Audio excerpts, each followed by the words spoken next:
Okay, so welcome back to episode 3 of the CPC podcast, No Ordinary Day in Procurement, which is obviously a brand new podcast that's brought to you from the CPC about all aspects of procurement, what we do as an organisation and where we fit in within the procurement world. My name's Jack Horton. I am the Customer Engagement Manager. Have been on all 3 of these so far, so my voice should be sort of relevant. People should know what my voice sounds like. But today we're joined by Sharia. Sharia, do you just want to introduce yourself? Hi Jack, thank you for having me. So my name is Sharia Rahman. I work for the Crescent Services as Procurement Customer Engagement Advisor. Fantastic, thank you very much. So on that point then, the customer, customer advisor? Procurement Customer Engagement Advisor, yeah. What is your relationship with the CPC then? Do you want to just go into that and what you actually do? Sure. So Crescent Services is the sister arm of CPC. And it's set up to support the beyond education sector, while Crescent Service Ethos is mainly focused on education to help schools and colleges. The support services that we have available, they can be, they have overlapping, so the same support services can be extended beyond education sector. And that thought process have driven to the existence and creation of Crescent Services. And we work with many organizations outside education sector, local authorities, NHS, blue light sectors, housing associations. So anyone outside schools and colleges, Crescent Services is their place to come for any kind of help that they need for procurement. I like it. So it's quite a relatively new organisation then. It's in its infancy a little bit. It's sort of going out there now. Crescent Services have been around. Previously it was known as Tenant Procurement Services. We had done a recently brand harmonisation to bring all the brand together.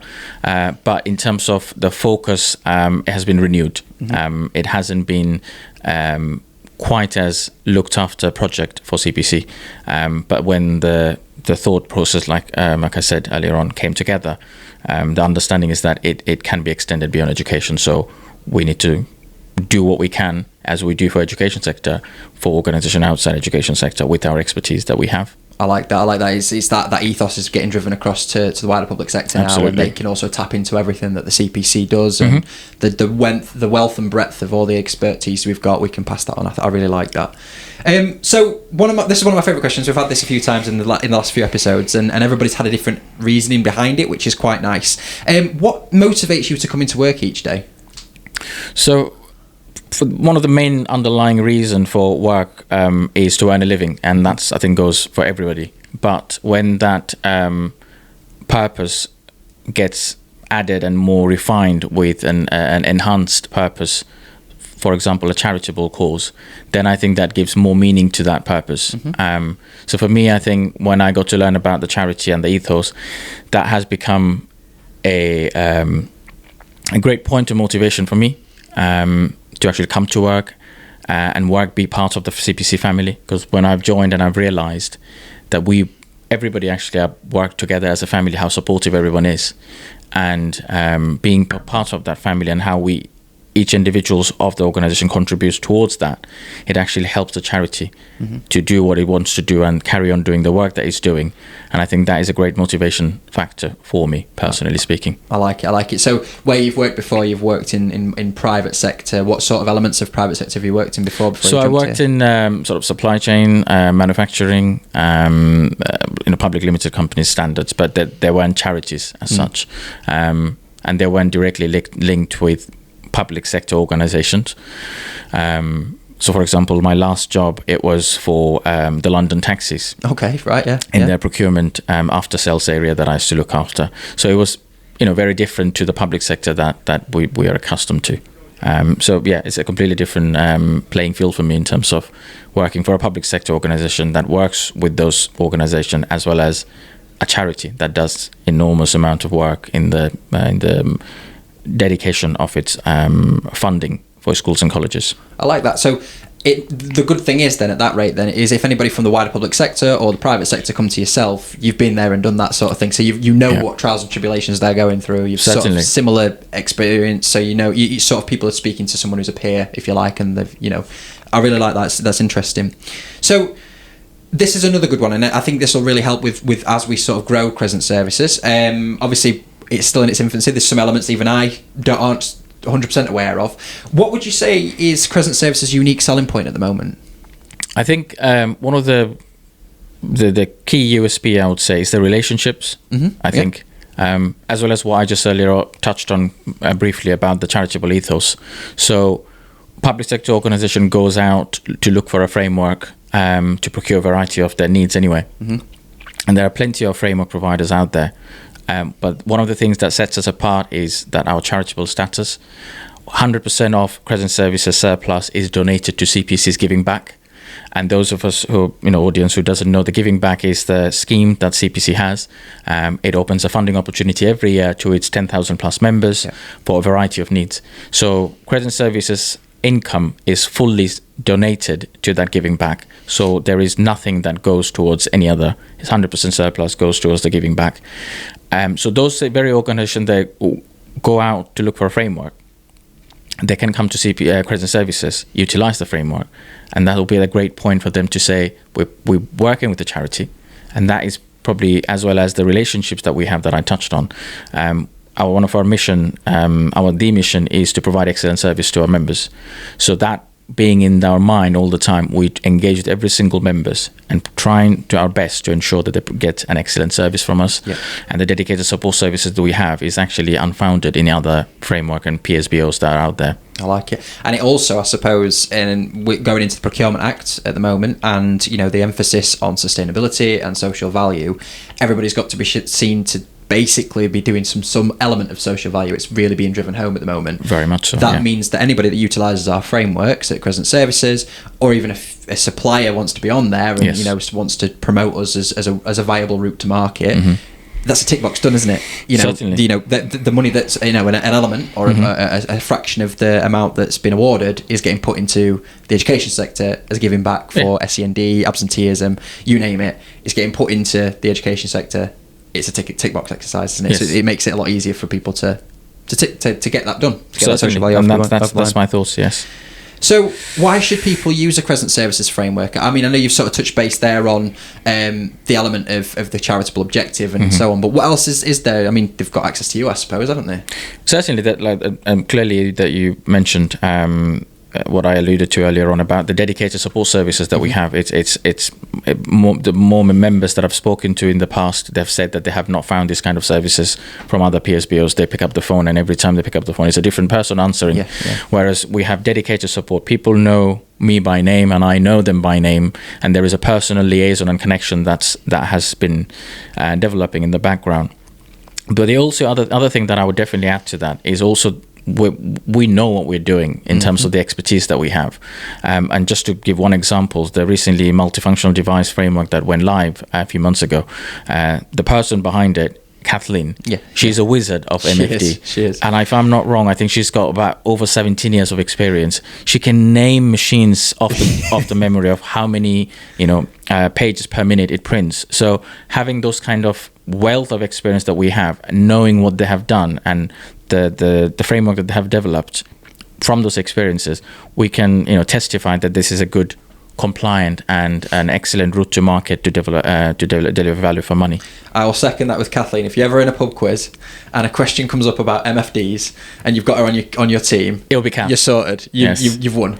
But yeah, absolutely, I agree. I mean, you've got every contract we have in place has got a contract manager that's dedicated towards that framework. Yes. They know the ins and outs. They're they know category the suppliers. specialists of that area. So it's I think you've hit the nail on the head. And one of the good things as well, I suppose, talking from CPC standpoint, which vis-a-vis is Crescent Services as well, we have 80 to 90 people that work in the organisation. Yes. So even if someone comes to yourself, I mean, I'm quite open and honest in saying that I don't know everything about procurement. There's people out there that have got much more experience than I have. Yes. If I don't know the answer, I know I can go to the people behind me. I can go to somebody who will have the answer. So absolutely. And I feel the same. You're right. Yes. We'll always endeavour to make sure you've got the right answer. We'll never, if we go quiet for a day, it's not because we're ignoring you. We're literally trying to make sure that the answer we come back with is everything that you need. Yes. So that's always great as well.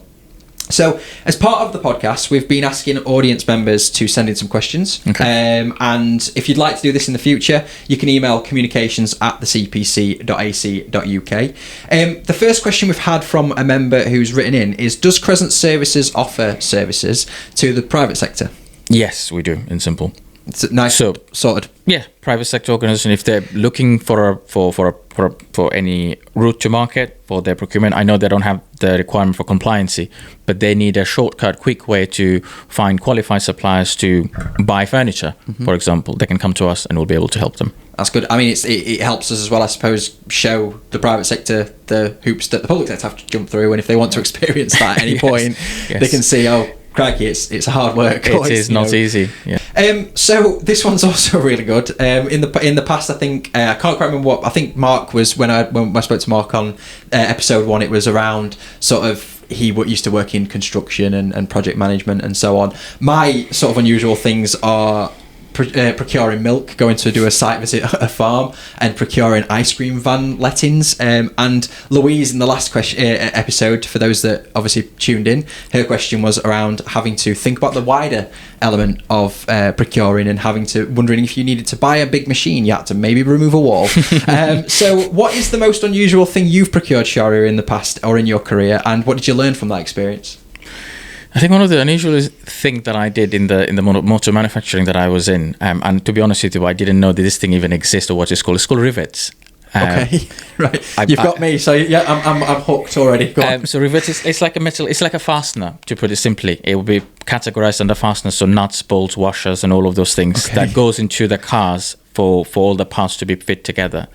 So rivets are one of those metal objects that sort of goes in, and the people who are in the manufacturing side of the things, they'll cut it away in a way that it sort of fits in and stays in, so it's a more secure way of fastening one panel to another panel without seeing it from the outside. Okay. But what happened was I had to procure some of these parts, and the supplier that was supplying them, they've started discontinuing that particular product, so I had to go and look for another supplier. But that opened up a can of doors that I have never visited in my life about DIN standards, and I didn't even know what DIN standard was for. I think it's a German standard, to vaguely remember. It's Deutschland in Institute für Verlang, something like that. So it's a global standard now. So any fasteners, any rivets and nuts and bolts has to abide by those standards, and each standard sort of dictates where it can be fitted and how it can be applied, and what type of material it is made of. So countersunk, flat head, round head, all kinds of stuff. So yeah, that was quite challenging and tedious. But one thing that I learned during that process was that as tedious as it was, just by going through the learning process and depending on my senior buyer who was overseeing the project, I think helped, because you had somebody personal to lean on, which is always, it's like asking the people of knowledge when you don't know. Yeah. And I think that one-to-one mentorship that I had from him, and also doing my own research and engaging with the suppliers, attaining knowledge from them about this, helped me to understand what the actual criteria are and how I can find the best product that needed to fulfill that criteria. I like that. So that's basically showing that every day is a school day. No ordinary day in procurement. Absolutely. Although it's quite a trivial thing you had to procure, it was quite exciting in a way, because it was something new that you've never had to procure. Truly, and yes. You've gone, right, I'll take it in my stride. It was uncharted territory for me, absolutely. And what are they called? So rivets? Rivets. Rivets. Yes. So if anybody wants a rivet or wants an expert on rivets, go to Shari. I'm sure he'll know everything about them. Wonderful, thank you. I'm going to say it's... I've never heard of it, so there you go. You've given me my Rivets 101. So finally, how can listeners connect with you in particular and find out more about Crescent Services?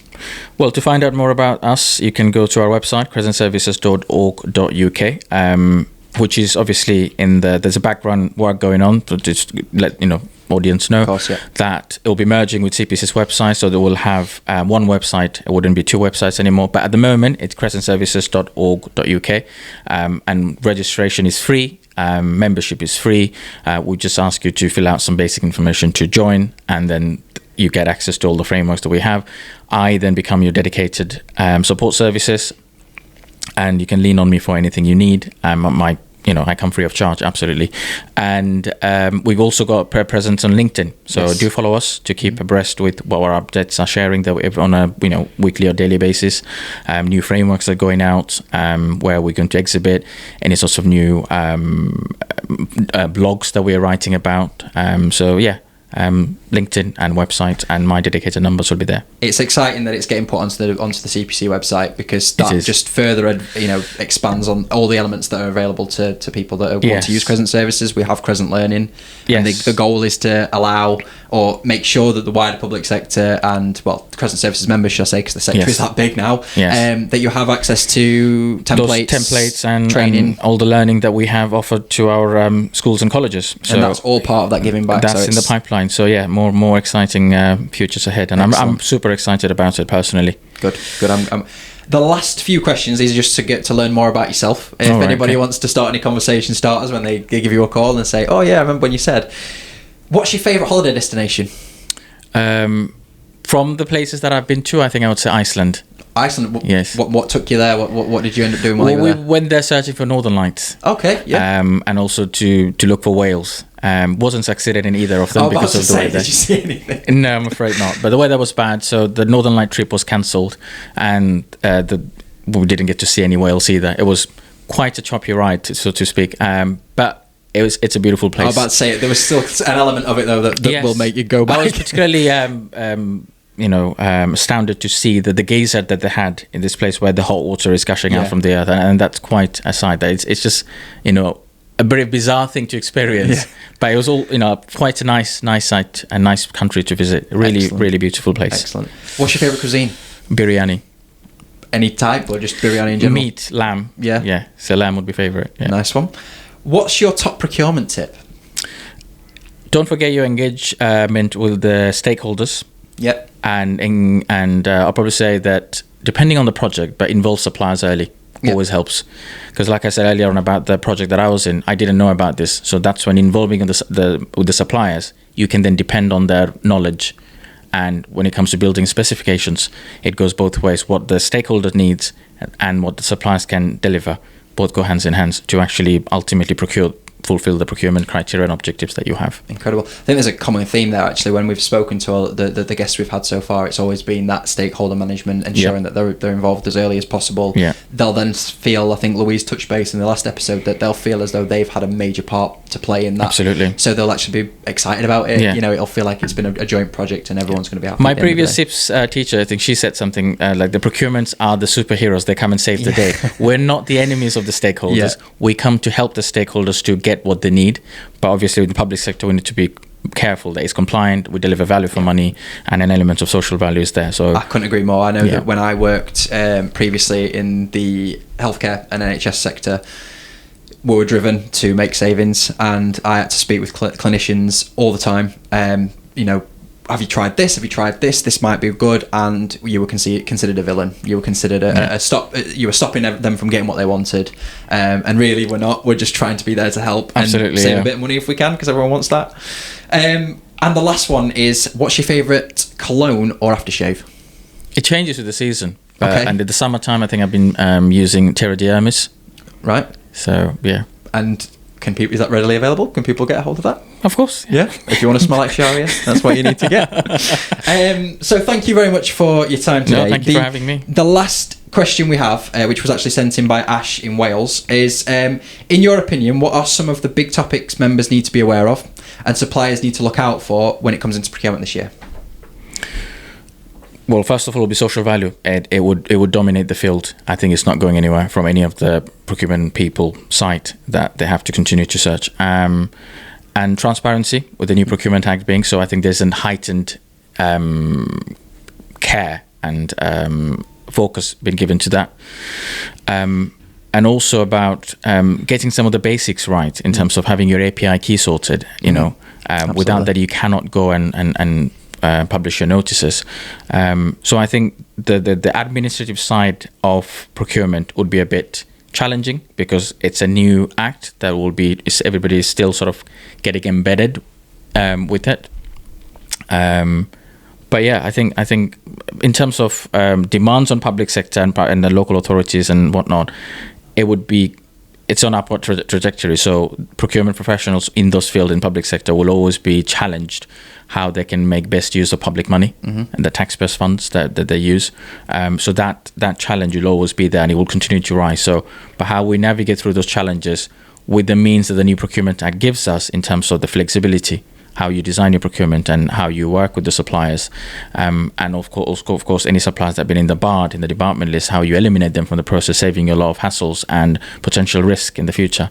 I think it will deliver quite a lot of positives to come as well in the years to come. I like it. Think about it as a positive. It's not a hindrance. It's the Certainly. future. We've got to embrace it.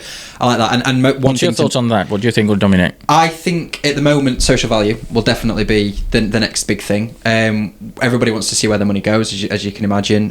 When I was working in the public sector myself, we used to try and make sure that £1 in every £3 that the local authority spent was spent locally. Right. And I think what they're trying to do with the Procurement Act, which is lower those barriers of entry, it will allow us to do that. Particularly SMEs, yes. Exactly. Yes. So SMEs will get involved. It'll allow them to sort of not battle with the big players, but they will have more confidence in doing so, knowing that they can now work with. I'm from Doncaster, so they can work with Doncaster Council because they are looking actively to in their region to spend money. So I think social value will be a big driver. Yes. And as we've already touched base on, if you can get onto our frameworks, you've already ticked that box of potentially giving some money back. Certainly. It might be that if you work with us and a supplier gets onto our framework, or they work with us, one of a member wants to procure something through one of our frameworks, one of the educational institutions in their region might actually benefit from what's happening, the money that they spend. So I think you're right. I think social value is huge. Yeah. One thing I will say is, as well, with the Procurement Act, is myself, you, all the members of the organisation, or colleagues, should I say, we've all done our TPP training. We've all done our modules in terms of Procurement Act. So if there's ever any questions on the Procurement Act that you want to know more about, or just double check, we've done our training. So we're here to help. We're there to help. Yeah. But thank you, Shari. Thank you for your time today. Massively appreciated. If you do want to get in touch in the future, have any questions, or want to just know more about what we do, contact communications@thecpc.ac.uk. Of course, contact me for anything that you want to know in terms of what we do in the wider public sector or in the education sector. Shari has shared his details, so if you want to get involved with Crescent Services, he's your man. And we look forward to speaking to you in the next episode. Thank you, Shari. Thank you.